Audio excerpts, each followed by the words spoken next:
everybody to Mornings with the Focus. We got Raymond Lyons here with us again today. Wilson Tarvey Jr. Look, man, NBA Finals. I know what we're here for. You know what we're here to talk about. Ray, hit this group chat last night. One of the things you spoke about did come to fruition, and it was indeed possible if some people weren't on their P's and Q's for things to happen like that. I don't know how many of them. I don't know if the exact way it happened was on a lot of people's bingo cards. However, shout out to the Celtics for taking game one. Yeah, man.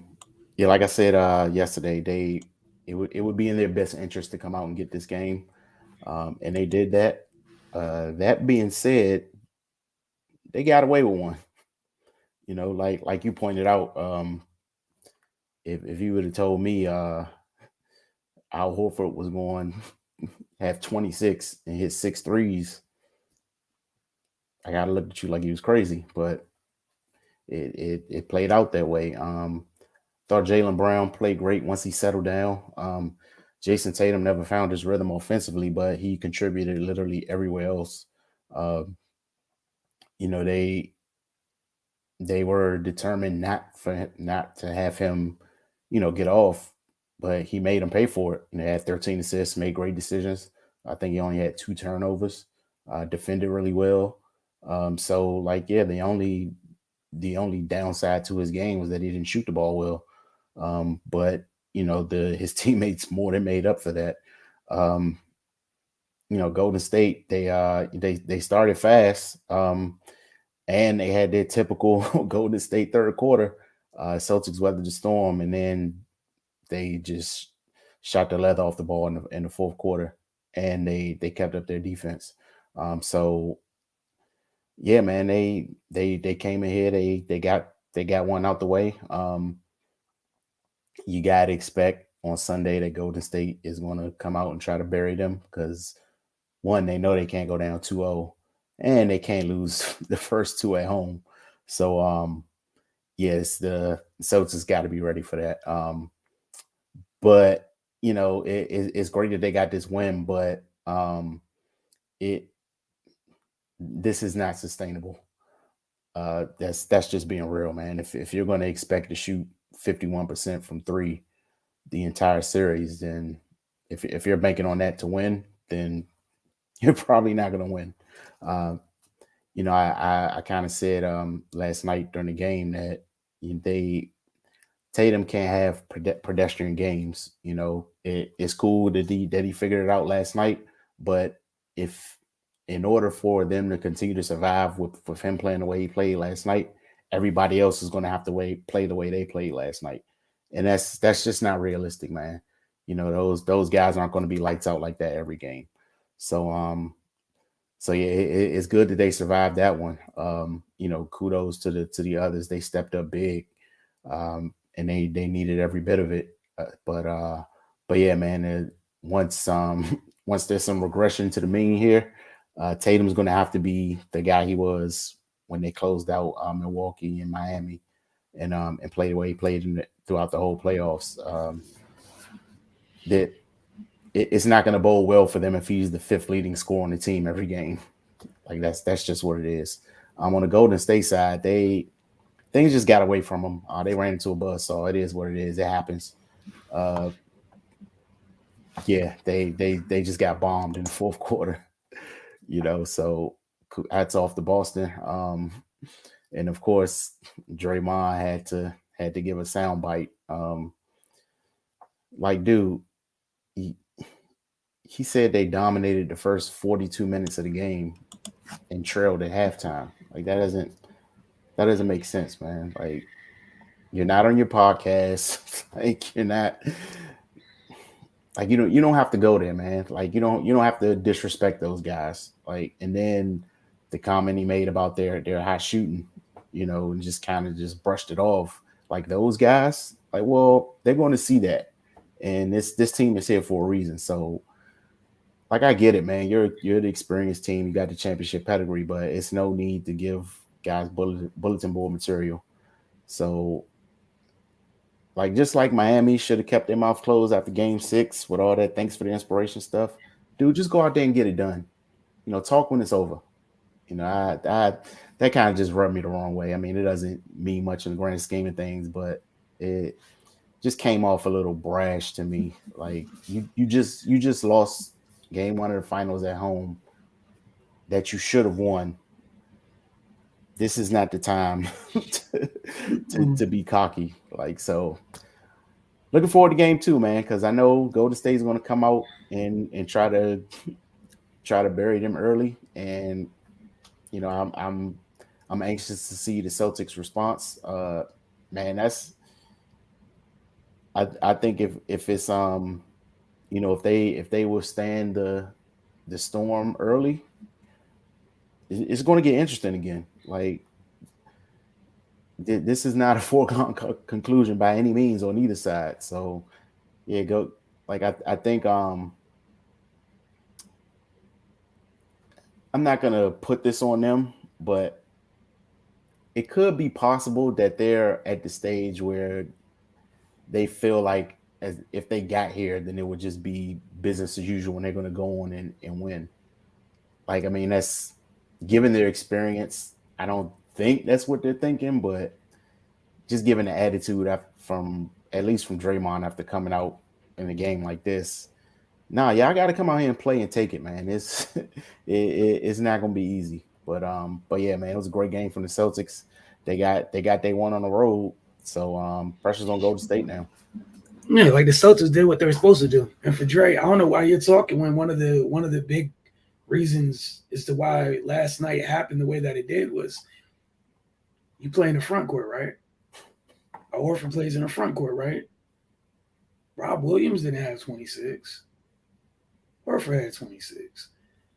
All that stuff after the game, like, that's the type of bravado you could have had in a different time, in a different iteration with this team. But I want to hear that after last night. Like, if you played good, that's cool, but you were okay. You weren't great. And your man, and again, like on a night like last night for Boston, all the other pieces, huge nights. Like, we did a little recap last night, and I think one of the places where they lost the game most of the time during this postseason, in the non-Steph minutes when Steph comes off the court, Poole's been able to be productive. Last night in the non-Curry, non-Smart minutes, the non-Curry Smart minutes when they're both on the bench, Derek White and Pritchard won that time. Oh yeah, and that was huge. And they didn't win it by a little bit. It wasn't even competitive. Pritchard, what did Pritchard have? Like 8 or 9, and I know White had 21. Like, it wasn't close. And Poole, I think, only had 7 or 9 or something. Like, he shot 2 or 7. He didn't have a good game. And he had some turnovers. And, one of the first things that popped in my mind last night when we were talking was the end of the third quarter, they're about 13 or 15 or something like that. Poole gets the ball, gets plucked by Tatum in the backcourt. Boston gets easy, too. Momentum for Boston to close the quarter, right? And the offense was kind of jacked up. Right after that time, I think Curry had taken Curry, Wiggins, and Loon off the floor all at one time. Mm-hmm. And it was like Poole, Iggy, I think Dre and Clay, or Poole, Iggy, Otto, and Clay, something like that. But yeah, that's when instead of strengthening the lead or at least holding serve, they lost it during that stretch. Then Steph had to come back in a little bit early. You remember Boston ties it up, or they go ahead early in the fourth because Jalen started getting going. Mm-hmm. And then, it's timeout. Here comes Steph and Loon, and then, they keep playing a little bit more than the next dead ball. Here comes Wiggins. Like, those minutes when those guys were out was huge. They lost those minutes heavily to Boston. And that was the difference in the game. And again, like, you take folks out, the other team gets going. And once you start rolling like that, there's no turning that off. You got Derek White hitting contested threes, bro. Look, man, that's what type of court it was on. Al Horford looking like a whole splash brother out there in the fourth. Like, I think they were 9 of 11 from 3 in the fourth. They scored 40 points in the fourth.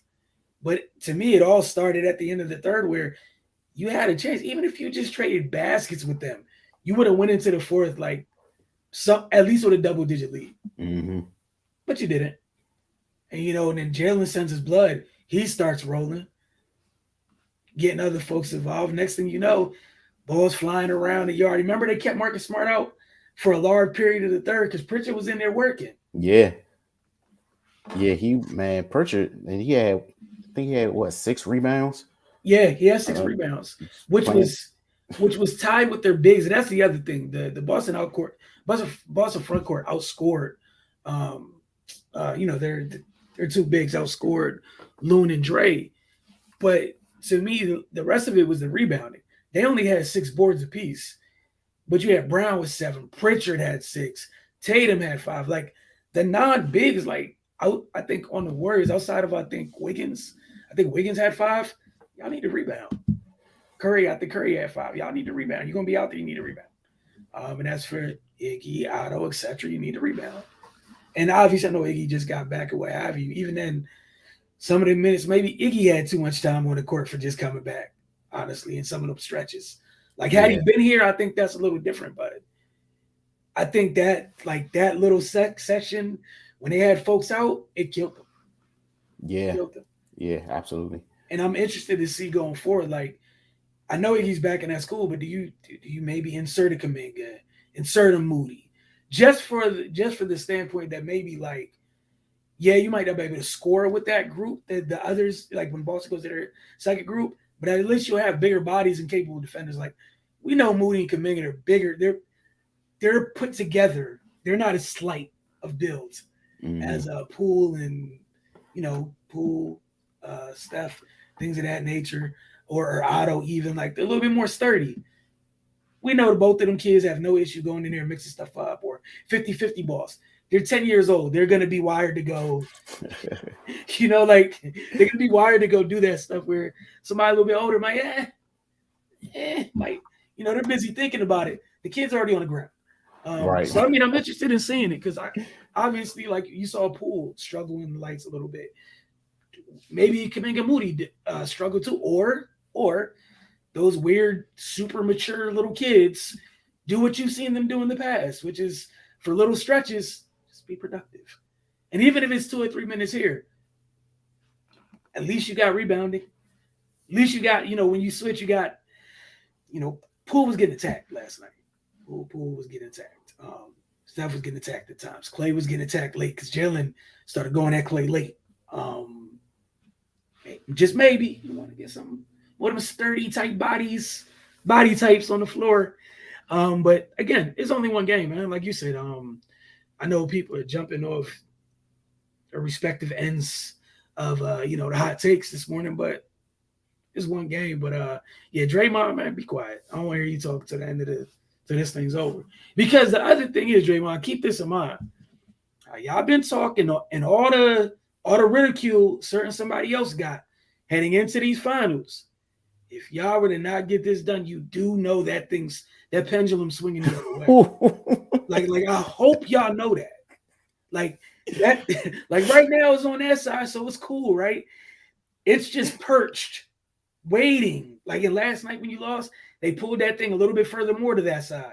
Mm-hmm. But man, when it swings back, and then at that point, it's going to turn into y'all didn't play in the league, so you shouldn't be talking. Yeah, and it's going to turn to something ugly because of this. It's like Ray said, just take care of business, man. Take care of business. And the one thing I give them is that, and I think this is the luxury for them, is that Clay's here, and he's probably the most competitive person over there. Mm-hmm. And if Clay wasn't here, I think they'd be in dire straits. But that dude was a serial killer from a competitive standpoint. So, they shouldn't be, I would hope that they're not taking stuff for granted. Like, I know he wouldn't, Right, yeah.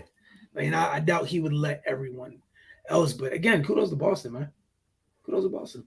Yeah, man. Like people got to calm down, man. The bottom hasn't dropped out. It isn't the end of the world. It's one game, and it was a freakish outcome. Yeah. Like, again, if you put all those things on a bingo card, you're not thinking you got bingo. You don't. Jason Tatum has 13 assists. All right, but he doesn't score. I'm cool with that. Every non-knockdown shooter on that team hit threes, multiple threes last night. Derek White, who people have been playing off of since he got to Boston, hot from 3 last night. Al Horford, hot from 3 last night. Marcus Smart hitting contested threes at times. Like, if it's Brown and Tatum doing it, we don't think anything of it, right? Right. Hitting those types of shots. But, man. And I think that's the thing, we were talking like they have similar issues at time with the turnovers. I thought Boston did a good job not having as many live ball turnovers. Mm-hmm. Meanwhile, Golden State, all their turnovers were live ball turnovers, and boy, did it hurt. Yeah. It kind of like erased anytime they got ground and created a lead. A couple turnovers and boom, here comes Boston. And it was always triggered by a couple turnovers. Right, yeah. And Boston checked off a lot of boxes, man. Mm-hmm. They won the turnover battle, they won the assist battle, they shot better from the field, from everywhere, really. And they were tied in rebounds. Like, you put yourself in a great spot when you cover that many bases. Yeah, absolutely right. And they did exactly that. Troy said, plain and simple, my guy Draymond didn't do enough yesterday. The Celtics haven't lost back-to-back games since March. Warriors better be ready to try and take this 7. Yeah, they're in a dogfight. Let's see how they respond. But again, like Ray said, there's also a lot of things that happened in Boston's favor yesterday that was, I don't know if I agree with you. I don't know if some of the things that happened are exactly sustainable. If some of them dudes shoot their normal percentage from 3, right. But yeah, Jordan Poole got to figure out this stage quick because they need him. Yeah, you can't be being a non-factor, and they need him. Because what he played 25 minutes last night. Like, you can't have 25 futile minutes in the finals against this team. Yeah, he just looked like he literally just looked like the lights were too big last night, and maybe he gets comfortable, and we'll see how they do. Because he's actually been good for them against Boston at times, since he's been there. Well, at least this year, and he's been good for them. Period in the non-Steph minutes. Mm-hmm. Like usually he's been able, he and his offense, and that's the thing. If you're struggling on defense and you can't even give back what you're giving up, because again, multiple double-digit leads. If you trade in baskets, you're good. You weren't able to trade baskets, like them leads just evaporated. Bad possession, turnover, timeout. 10-point leads down to 2. 13-point leads down to 3. We are now down by 3. You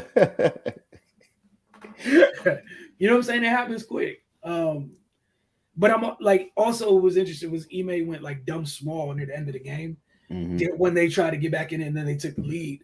I guess I'm interested to see how many, as the series goes on, how many or how much time the Williams Horford front court is going to spend on the court together, or if we're going to see them staggered a little bit more. Yeah. Because we saw Golden State kind of hunting them at times. Yeah, that was interesting. And during some of that stretch, that's when Looney was going crazy on the offensive glass. So yeah, I don't know where Rob Williams is health wise. He's obviously not 100%. But yeah, he might have to suck it up, spend a little bit more time on the floor, because Looney, he gave them a couple extra possessions that turned into threes. 6 of his 9 boards. I'm sorry, I think he had 9 boards. Dre had 11. 6 of his 9 boards were offensive rebounds. And then the other thing is he only played 25 minutes. Which is something where he might need to be playing 33 plus. No, I'm just being honest. Yeah, because on both ends, the times when he wasn't in the game, boy, runs happen. Because when he's not in there, the rim protection slides, the rebounding slides, and when guys' eyes get big and that that deterrent isn't there, those shots feel a little more comfortable. You get a little more confidence going to the basket. Like, so you maybe right. Maybe that's something Steve Kerr looks at, because when he's in there, like it's much more difficult for the Celtics. I just think he can't afford to take like this has to be the last game where you take Steph, Wiggs, and Loon off together. They cannot all be off the floor at the same time. Yeah, no, You can't. And we saw multiple times last night, things switched immediately because you kind of took taking Wiggs and Loon off. You took kind of you took two defensive deterrents off the floor. I think that's the kindest way I could say it. You took two defensive pieces off the floor that offered a lot of resistance. And I think if you're going to stagger Steph, you might have to. I'm interested to see what he does with the rotations. I guess that'd be the nicest way I say it.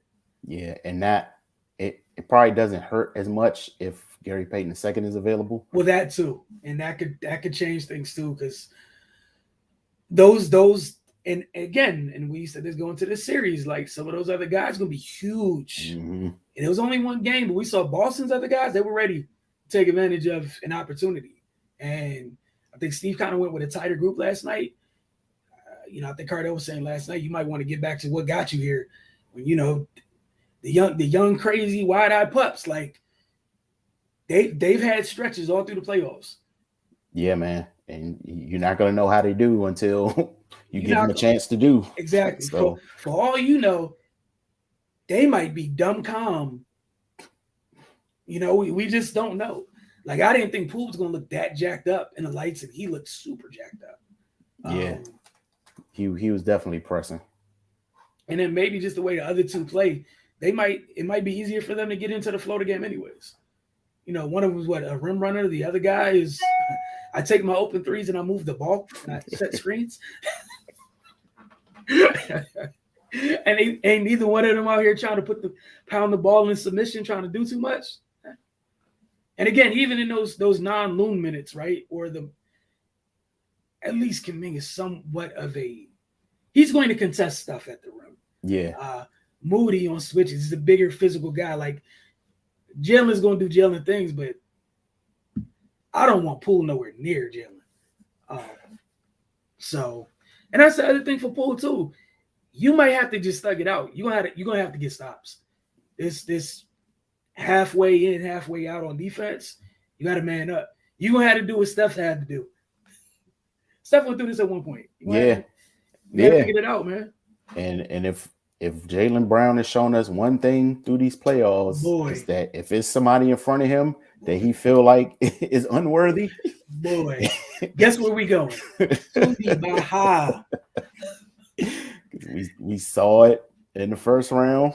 Every time Kyrie was in front of him, he just treated it like it was a workout. Mm-hmm. Second round, same thing. If it's not Drew in front of him, yeah, he was just like, "Oh, you're not Drew. We're going to the basket. You're not Drew either. We're going to the basket." And at the start of the fourth quarter last night, that's essentially what that was. Yeah, like, you're not Wiggs. We're going to the basket. You are also not Wiggs. Huh? Is that not Loon behind you? We're going all the way to the basket now. So they're gonna have to figure that out. But shout out to them because everyone's talking about the Tatum not shooting well and all that. Bro, that partnership is huge. He always seemed to have pivotal moments and stretches when his homie's going through it or something's a little off with Tatum. Brown is just ready to go. I got us. Right. I got us. We good. I got us. And just like you're not gonna be able to depend on, those other guys shooting that well, don't depend on Tatum shooting that bad. That's the other thing. Because he was missing some wide open looks. Yeah. Like wide open looks, man. So, and Brown shot horrible from 3 in that game. He shot 2 for 8. So again, going back to it, their big guns didn't. All the threes that were hit, their big guns contributed to like less than 5 of them. 5 of them, less than 5 of the 20-something made threes they had. Like, come on, man. You can't let the others get that hot from 3. Yeah, that was inexcusable, man. And defensively, they're gonna have to figure that out. But yeah, that's another thing where GP2 is gonna be welcome because you don't got to overhelp on penetration and things like that. And we've seen at times some of the Boston ball handlers a little bit shaky if you can press them, but we shall see. Troy said, let's see if Horford get this type of game in him again. Once a series, he goes unconscious, and then the rest of the series, he's back to normal. I'm with you, and Dre. See if Boston and others got it again. Yeah. Yeah, but like even like so, yeah, I don't. Of course, Horford's not going to be that high from outside again, but the other stuff he does is pretty consistent and it's pretty valuable. So I mean, he causes problems either way. Like he gives you size, rebounding. He can even initiate the offense.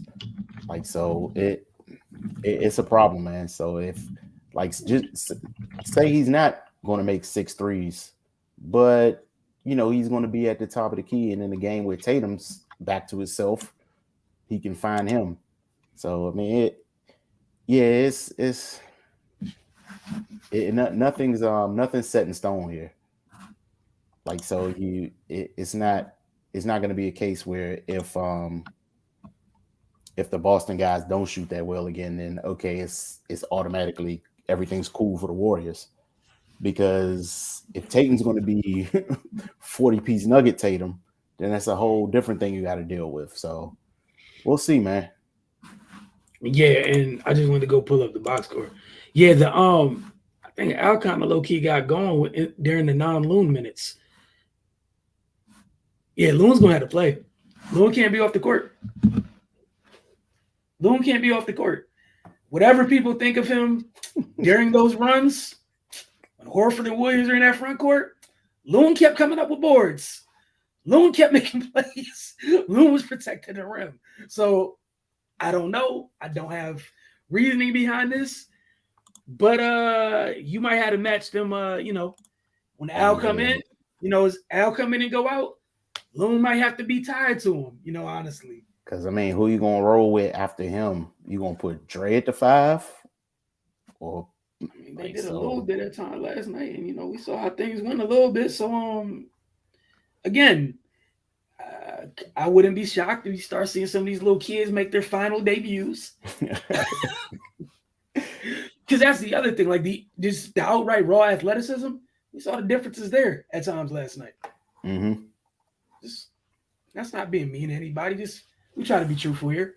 But yeah, he only had. Yeah, man. I don't know what that means. We'll see more Juan T at times. I don't know. But again, going back to Jordan Poole, right? 25 minutes, 9 points, 4 turnovers. The other two guards for Boston, Derek White played 32 freaking minutes. Pritchard got 16 minutes. They scored 30 points. They scored a combined 30 points. They had 7 boards, 5 assists, and 2 turnovers amongst them against Jordan Poole, the Golden State's backup lead guard. 9 points, 2 for 7, 4 turnovers. It's a big old swing. Yeah. Throw that out there. So Marcus Smart only played 30 minutes last night. And even then, that man hit 4 threes. A lot of people went nuts from 3 last night. And Derek White hit 5. Sheesh. God, yeah. Horford had 6. Smart had 4. Derek White had 5. Yeah. Pritchard was 2 for 3. Yep. It was 21 to 41 from 3. 21 of 41, man. And worst part is they only hit 2 more threes than Golden State did. Right. Golden State ended up getting more shots than they did. Bro, those wasted possessions killed them. Yeah. In terms of when they happened, it killed them. Oh, here you go, Trey. Look at what Jordan Poole went to school. Could have told you he wasn't ready for big games. Troy and Michigan State alum, bro. They always got time for the pettiness with Michigan. I was going to ask if it was Michigan State or Ohio State. Yeah, that's good old Sparty type pettiness right there. I see you caught it, man. Yeah, man. Oh man. So yeah, Dre last night, 38 minutes. Yeah, Loon got to at least be over that 32 mark. He's gonna have to play. Yeah. Yeah, I don't know. I don't know if that means Otto had a good game. He was productive in this 24 minutes. But yeah, you might have to get some of them some of them youngsters in, and even maybe even stagger like keep Iguodala on the court with the vets. Don't put him on there with some of the youngsters at the moment. I don't know. I don't know what the answer is, but he got to do something with his rotations because that just wasn't it. Yeah, because you can't throw Iggy just right in the midst of it. And like, I feel like he just left him out there like Iggy been here, like typical, like right, it's your normal stuff, right? And it's like, I mean, he had a couple threes or whatever, but he's not bringing what he brought when he was at his peak. Like, and I think even for that reason, period, because you don't want to expect anything unreasonable. Keep him on the court with the dudes he's already like, the dudes he's already chemistry's already like right in his sleep. Like honestly. Like at that time, like maybe bring him on when you take Loon out. And then as soon as you take a couple more old heads out, bring Loon and Wiggs right back in the summer. Like, yeah, maybe that. Take him off when you take Wiggs off, and soon as you bring Wiggs and Loon back in, hey, you gotta go sit down with your homies. Like, but you gotta figure something out, man. I just know they did not survive those minutes when those three were off the court. When Steph, Wiggs, and Loon were off the court, I felt like they lost by 75. Whatever they were up by, they immediately lost it. I don't have the numbers, but I feel very comfortable in that. I feel very comfortable. I don't need the numbers for that. I know that I looked up. I saw them three dudes leave the game. A whole bunch of bad stuff happened. Then the dudes come back in the game. Okay, we're settled. Okay, we're good. Repeat process. Take them off. Take them out again. Up 13. Everybody. Oh shit! Here comes Boston. Then you bring it back in, and there wasn't no fix it that time. Boston was already rolling. Wasn't no fix it. It already snowballed out of control by then. Mm-hmm. Yeah. So yeah, chess match, man. Oh yeah, it is. Oh yeah, Loon. That 25 minutes got to be the least amount of minutes he plays the rest of the way. Why can't stay off the court? Oh yeah. And shout out to him because look at him up in his pay.